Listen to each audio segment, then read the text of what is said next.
Introduced in 1984, the Toyota MR2 was one of the first affordable mid-engine sports cars. It took the market by storm, winning Motor Trend's 1985 Import Car of the Year and was arguably an inspiration for the Honda NSX, which appeared just 5 years later. In 1990, the second-generation MR2 was put up against tough rivals on its home turf, including the R32 GT-R, 300ZX, NSX, FD-RX-7, and of course its big brother, the Mark IV Supra. Taking cues from Ferrari, it tried to punch above its weight both in design and motorsport, with a modified V8-powered race car competing alongside the Supra during the 24 Hours of Le Mans in 95 and 96. This modified MR2 project was later replaced with the Toyota GT-1 prototype.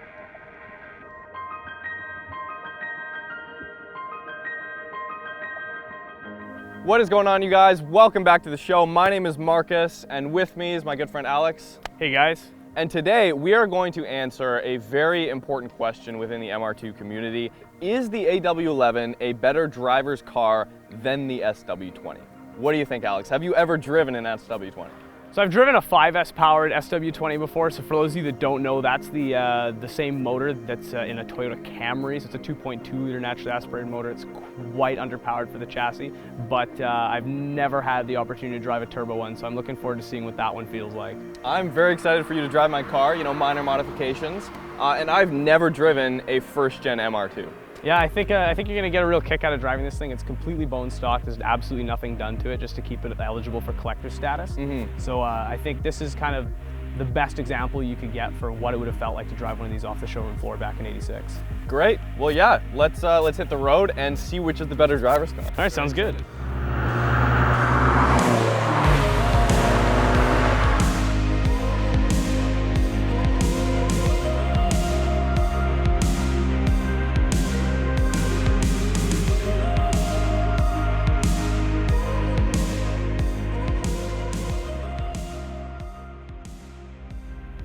Okay, really? You think you can challenge me in an AW11? I definitely do. I think that car weighs about 450 pounds too much. All right, well, see, this thing has what we call torque.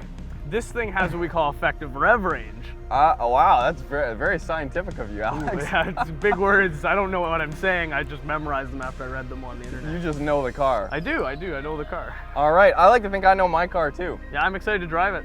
I feel like this video, we're each representing, respectively, our own MR2 communities. I think so. They are two very different communities. I always get a kick out of it when there's one guy that owns both. Yes. Yeah. Oh, yeah, totally. Yeah. All right, let's do it.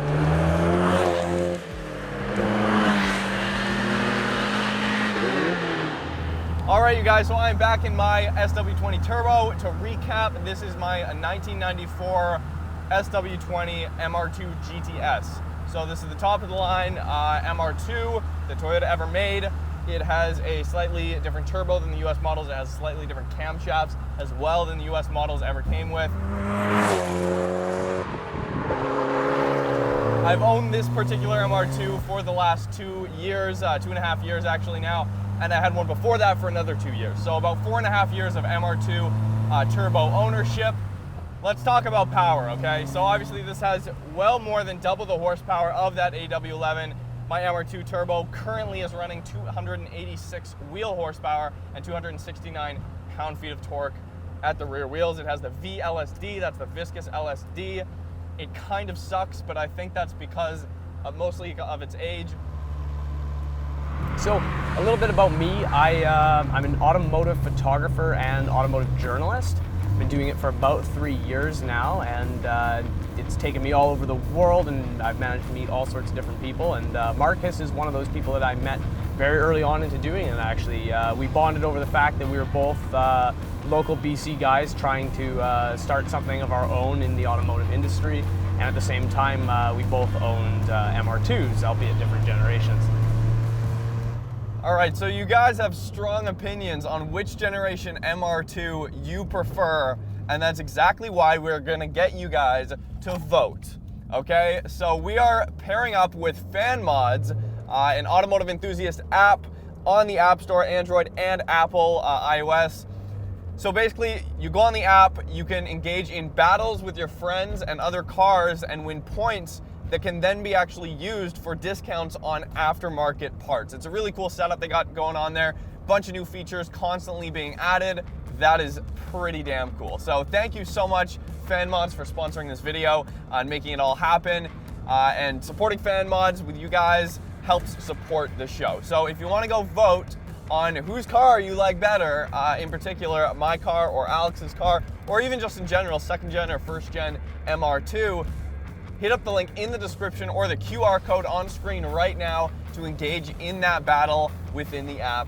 And that's not even the best part. Right now, until September 17th, each battle win in FanMods equals 1 ballot entry to win a trip for 2 to Las Vegas for SEMA Ignited. Be sure to hit the link in the description and vote.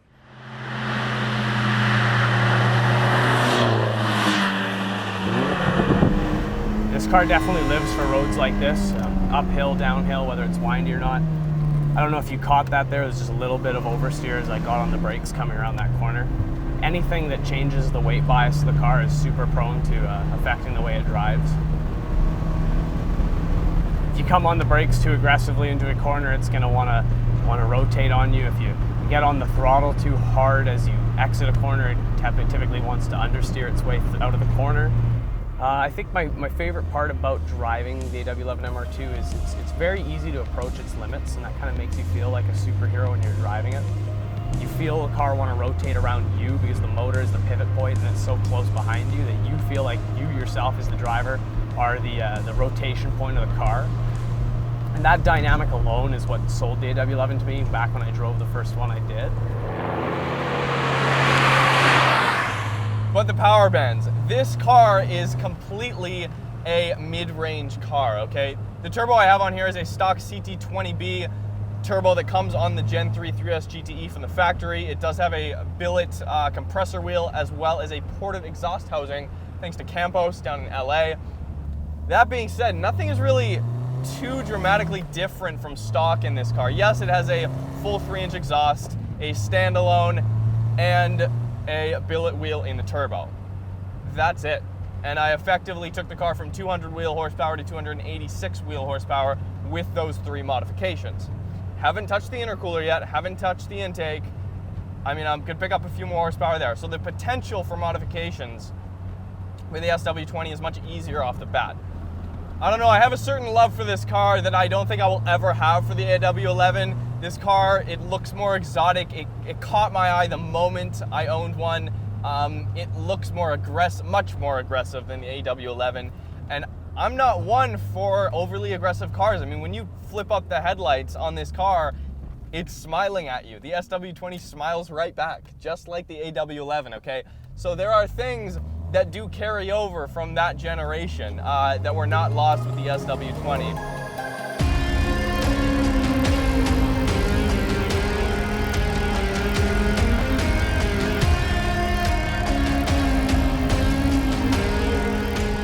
All right, you guys, this is my first 30 seconds ever driving an AW11 MR2. First off, this car rides way better than my car does. The ride quality is superb in this car, but that has to do with the fact that my car is recently lowered on coilovers, so that does affect it. It's very similar though in feel to what my first MR2 and my second MR2 before coilovers felt like on stock suspension. The shifter actually is probably, so far, is the thing that is most similar to that of the SW20 MR2. It is pretty much the same short throw. It's a little bit longer, a little bit looser, but it definitely has the same notchy feel that the SW20 has. Oh my, that front end is not nearly as planted. Lots of body roll coming out of the corner. Wow, this is awesome. This has got much more of a driver-focused vibe about it. It's got a more lighthearted feel about it. I think that's a better way of putting it.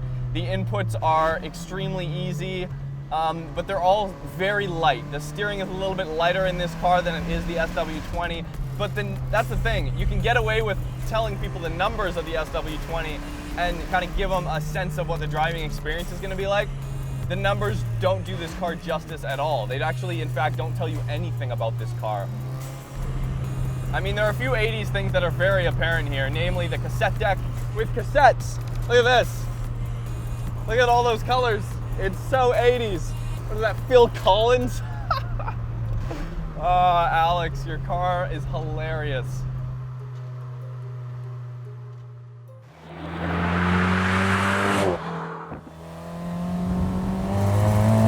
Oh, it's quick. This feels more like my R33 than it does my AW11. And maybe that's just because I'm on the right side of the car, but I think there might be a little more to it. It's kind of similar weight bracket, similar wheel horsepower.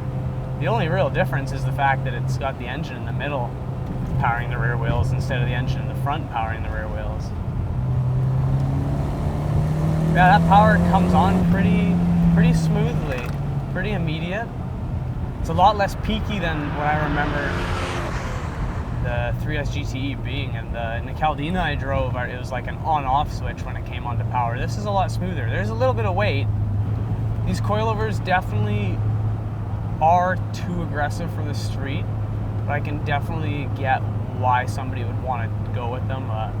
It's dialed in, but it's just rough on these rough roads. I'd love to see what it feel like on a racetrack. Like Marcus was telling me, he had this at Area 27, and he never had any rubbing, never had any issues with the coilovers, just because the track is so manicured and perfectly flat. But on these back roads here, these coilovers are definitely almost a weakness for this car. And, oh wow, turning is really similar to my AW11, just more aggressive with these sticky tires for sure. Let's grab third. This is a much more dialed in car than my AW11, that's without a doubt.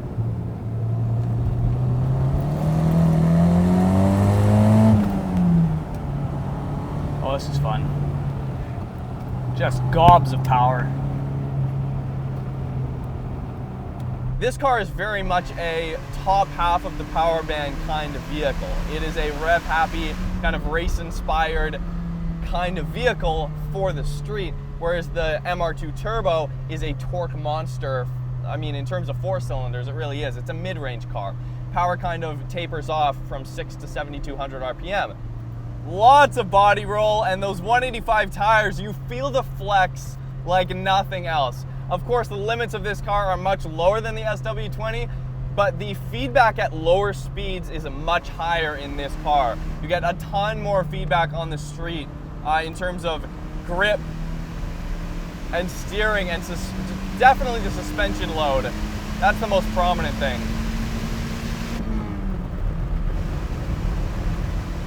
I mean, it's not a slow car. This is definitely on par with a stock BRZ or like a brand new ND Miata. Right before I left here, I actually just got off the phone with a very good friend of mine, a guy named James, who has owned many old Toyotas. And what he said to me is, he's like, oh, it's funny that you guys are driving them back to back, because the AW11, he's like, it's all about the driver. He's like, it's all about creating emotions and driving a car that's very centered on you. And he was like, whereas the SW20, he's like, that was a car that the Toyota built to prove a point that they could build a car that could challenge a Ferrari. They could build a car that could challenge cars that were, you know, well above their pay grade. And that's definitely what this car is doing for me. I've driven much more expensive cars than this that have been way slower and way less dialed in and way less communicative and just nowhere near as well put together as this. I'd love to see what this is like on the track against some of the more modern cars. Like, I'm utterly shocked and confused, considering children on the internet have told me that this is a car that will kill you for years. And very much has not tried killing me yet, so I can say I'm disappointed. Perfectly into second gear. Gradually, the key to this car is very smooth movements. It's a very methodical street driving experience. Off the brakes, turn in, and you can, once you feel the back start to settle there and load up, then you can really dig into the power. And I mean, you can basically go full throttle anywhere in this car and you're not gonna get yourself in too much trouble. Do I want one now? I mean, kind of. Would I replace my SW20 with one of these? No. Absolutely not. The mid-range torque of that SW20 turbo, the looks of the SW20 turbo, people are gonna hate me, but the SW20 just looks better.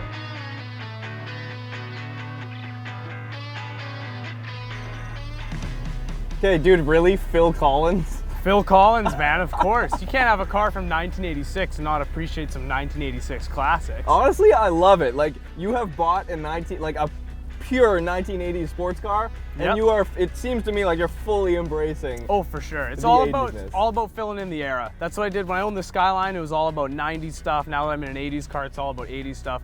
I don't know, maybe we were talking a 70s 911 next for me, but that's wishful thinking, right? One of the only things that's similar is the name MR2, and like you were saying earlier, like the weight balance. Yeah. The inherent weight balance of a mid-engine car. Exactly. I said that when I was driving this one. I said, the way it turns in is similar, but then I started questioning, is it similar because they're both MR2s, or is it similar just because the engine's in the same place? And I realized, like, you drive an NSX, you drive a rear-engine Porsche or a mid-engine Cayman or anything with that engine in the middle, and yeah, they're all going to turn in that really aggressive, similar way where you don't notice the weight above the front wheels. No, exactly. I think that's what it is. And styling-wise too, this car is a much more unique car. It stands on its own way more than this car does. For sure, yeah. Like, you sit this next to an F355 and you're like, well, I don't know. Yeah, no like, doubt. They're so similar, but like, even the interior on this doesn't look like anything else, you know? Yeah. Well, let me just say, I cannot believe the limits of this thing.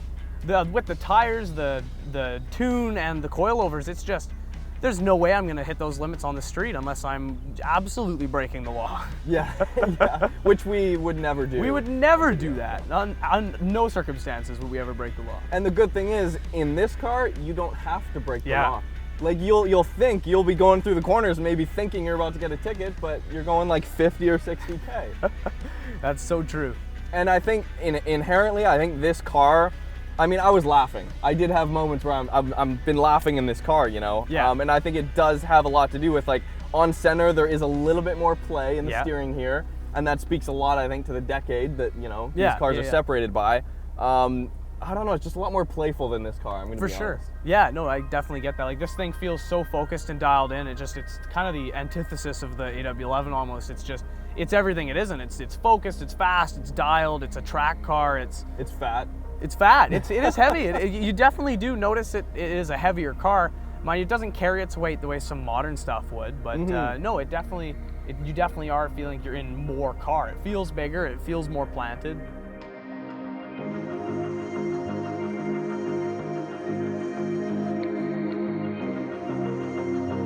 Now, obviously, that my car is on coilovers, it is a little bit stiffer. It doesn't ride nearly as good as a daily.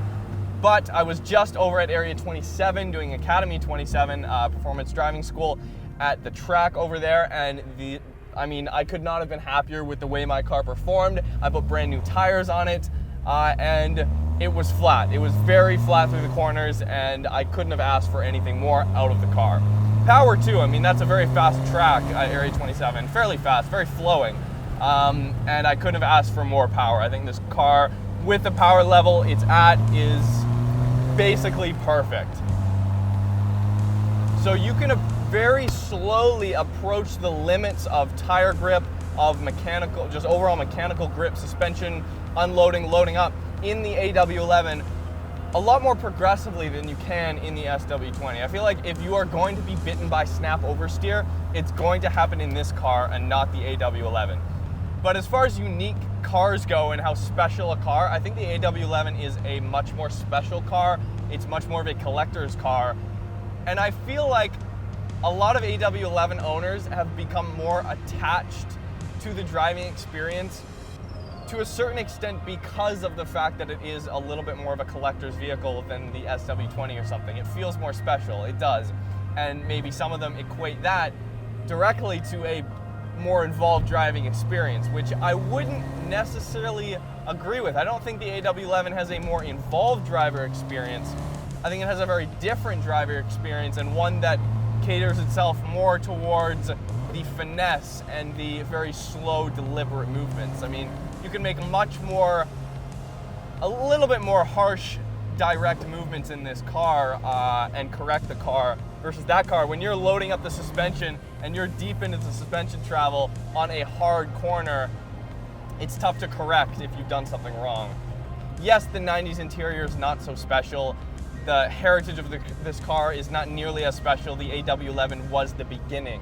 This car would not exist without the AW11, so I do have to thank that car for existing and for providing a very authentic and true driving experience. Now we have to answer the question. Yeah. Is the AW11 a better driver's car? If you're looking for that more NA Miata kind of feeling, like body roll, you can kind of feel the tires and the sidewalls a little bit more, then yes, go with the AW11. Yeah. That is the letter car, it's the NA power band. I would say my initial reaction is yes, it is a better driver's car by definition. Yeah. Would I trade my SW20 for it? Never. Yeah. No, I get that. I always say that to people. If you don't want a car, like if your primary reason to buy a car is to impress people with numbers and power and speed, this is not the right car to own. Right. Do not buy an AW11 MR2. You're never going to impress anyone with 100 horsepower. No. But you may impress yourself driving it. And that's all that matters. Yeah. All right. Hey, Alex, thanks for being on the show. Oh, for sure. Thanks for letting me drive your baby. Just about to say the same thing. Hope you guys enjoyed it. Two very different cars. Definitely sound off in the comments below and send this to the other MR2 owners around the world. See you guys next time. All right, you guys, so if you want to be diehard MR2 fans like Alex and I, support the show.